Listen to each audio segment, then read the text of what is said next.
Hello friends, welcome to this new video on what is MongoDB. So far we have looked at the course structure as well as the NoSQL concepts and the key differences between NoSQL as well as RDBMSs. The link is given at your screens. If you have not watched those videos, you can click the link and watch those videos. So let us start with this video. What I am going to cover in this video. In this video I am going to cover what is MongoDB at high level. Though this course is spread over discussing what is MongoDB from basics, right? And we will do hands-on also in this course. So I will be doing hands-on from the next video onwards. So I will teach you installation, configuration, right? And then writing CRUD operations. We will take some sample scenario as well. So let us start. Let us see what is MongoDB. It is non-relational document storage database. As we have seen in the previous video as well that there are different kind of NoSQL databases, right? And there are different formats of NoSQL databases. MongoDB is one of those and it is following document based storage. What is a document? It is a JSON based format. As I have described in the previous video as well that it provides the capability of flexible schema because it falls under the category of NoSQL databases as well as it follows JSON format. So it follows the flexible schema. How exactly it follows the flexible schema that I have described in my previous video as well, or we will be looking at in the upcoming videos where we are going to do hands-on, and there we will see that what exactly flexible schema means. Also, it supports most of the features of RDBMSs. For example, it supports indexes, it supports dynamic querying also. So you might be wondering some or all of the terms which are discussed in this slide. For example, JSON, what is index, right? Those we are going to cover in upcoming videos. There will be dedicated videos for that topic. It also supports replication, which includes auto failover. So what is replication? Replication means that data is getting written over multiple systems in a network. It is distributed in nature.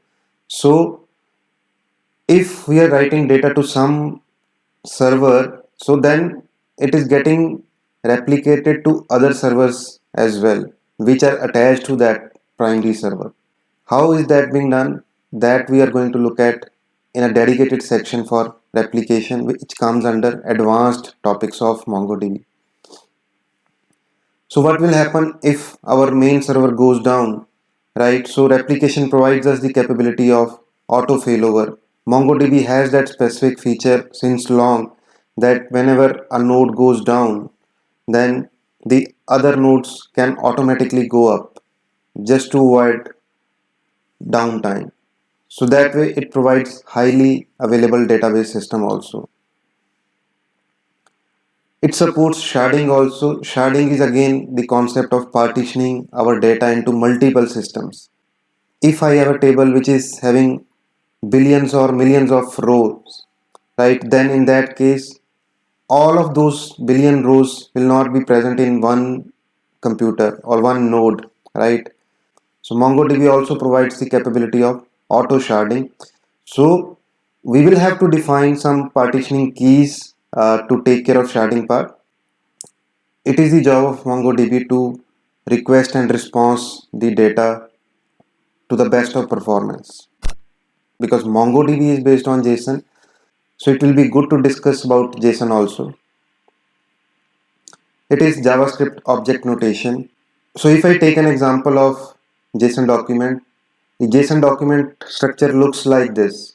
It starts with curly bracket, then this is the key, this is the value, key value. There can be any combination of this, right? So key value, comma, key value, and then in the end the brackets close. So this is the very basic structure of a JSON document. It is easy to read, as you can see that. What is the course name? It is MongoDB. Who is the instructor? It is Neeraj. It also has the capability to store arrays inside it and JSON dictionaries, which is again a subdocument inside the main document. In the next slide, I'm going to ask you a couple of questions around JSON just to build the understanding what is a JSON and to give you a little comfort that you can work in JSON. Let me ask you a question. Which one of the following is a valid JSON document? Select one or all. You can take the help from Google, and please post your answers in the comment section of this video. Can you write a simple JSON for the following: that upcoming YouTube course with course name as the key and value as in an array, JavaScript and Node.js. You can find answers to these questions in the description of this video. But before looking at the answers, I would request you to please post your answers in the comment section of this video. So in the end, thank you so much for watching this video so far. See you in other videos.